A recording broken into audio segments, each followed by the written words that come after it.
The road not taken by Robert Frost. Robert Frost एक American poet है जिनका जन्म 26 मार्च 1874 में अमेरिका के कैलिफोर्निया प्रांत के सैन फ्रांसिस्को में हुआ। इनकी मृत्यु 29 जनवरी 1963 में बोस्टन नामक स्थान पर हुआ। प्रस्तुत poem the road not taken एक सिंबॉलिक पोयम है। इस कविता में मनुष्य में चल रहे दुविधा को प्रस्तुत किया गया। मनुष्य के जीवन में कभी न कभी ऐसा क्षण अवश्य आता है जब वह निर्णय नहीं ले पाता कि क्या करे या किधर जाए। सारे रास्ते एक जैसे लगते हैं। एक रास्ता ऐसा होता है जिस रास्ते से बहुत सारे लोग जाते हैं और एक रास्ता ऐसा होता है जिस पर जाने वालों की संख्या बहुत कम होती है।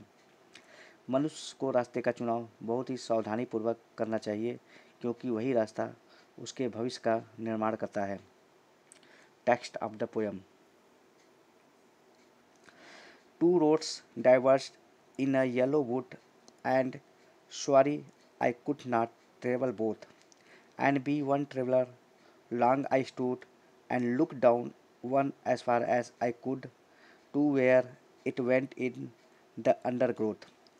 कवि एक बार सड़क पर चलते चलते अचानक रुक जाता है क्योंकि सड़क दो भागों में बढ़ जाती है।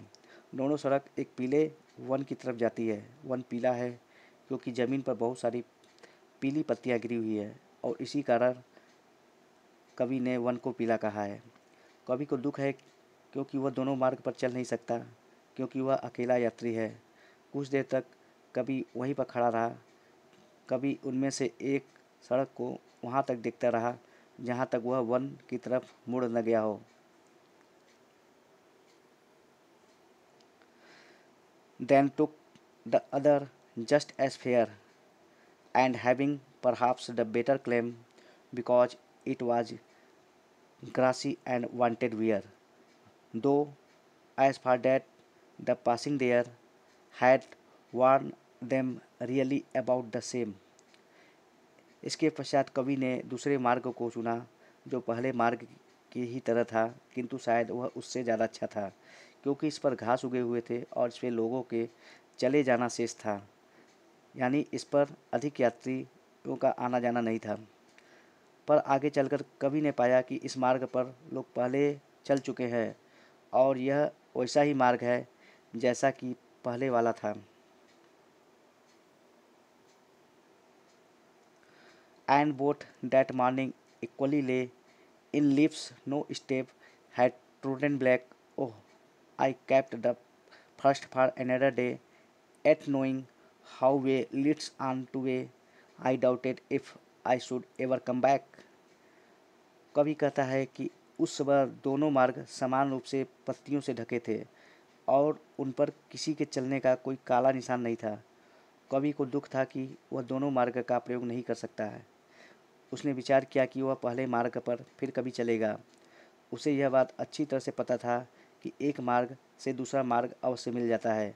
फिर भी उसने संदेह किया कि क्या वह कभी वापस आ सकेगा, अर्थात वह पहले वाला मार्ग पर चल सकेगा।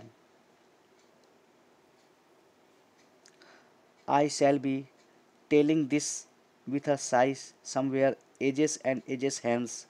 Two roads diverged in a wood and I took the one less traveled by and that has made all the difference. कवि अपने अंतिम स्टेंजा में कहता है कि मैं यह बात युगों युगों के बाद बताऊंगा कि एक वन में दो रास्ते बने हुए थे और मैंने वह रास्ता अपनाया जिस पर कम लोग चले हुए थे या नहीं चले हुए थे और इसी कारण मेरे जीवन में यह महान अंतर आया।